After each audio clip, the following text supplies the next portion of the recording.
Kick కోసం పక్కోడి జీవితంతో పేకాడుకునే రకం. చిన్నప్పుడు మా ఆజాం గారిని స్విమ్మింగ్ పూల్ లో తోసి మటర్ చేశా. ఇప్పుడు దగ్గర శవం దొరకలేదు. మీ అక్కకన్నీ తెలుసు. ఏ తింగరి, నువ్వు చెప్పలేదా? ఇవన్నీ పక్కన పెడితే నేను ఒక అమ్మాయిని పిచ్చి పిచ్చిగా ప్రేమిస్తున్నాను. జీవితంతో దాంతోనే ఉంటాను. అయినా నువ్వు నన్ను ప్రేమిస్తున్నావు అంటే దాంతో కొందాం. సుబ్బు సుబ్బు సుబ్బు, నువ్వు టాప్ అయిపోయినట్టేగా. సుబ్బు, నువ్వు ప్రేమిస్తున్నా ఆ అన్లకీ గర్ల్ ఎవరు? ఇంకెవరు? మీ అక్కే. అంటే జోక్ అనుకుంటున్నావా? ఏ మగాడైనా తనని బాగా అర్థం చేసుకుని ఆడది తన జీవితంలో రావాలని కోరుకుంటాడు. ఇంత తక్కువ టైంలో నన్ను నీ అంత అర్థం చేసుకున్న వాళ్ళు ఇంకెవ్వరు ఉండరు.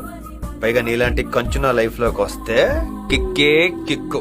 నువ్వు ఫిక్స్ అయిపో, నీ life settled. I love you నానా.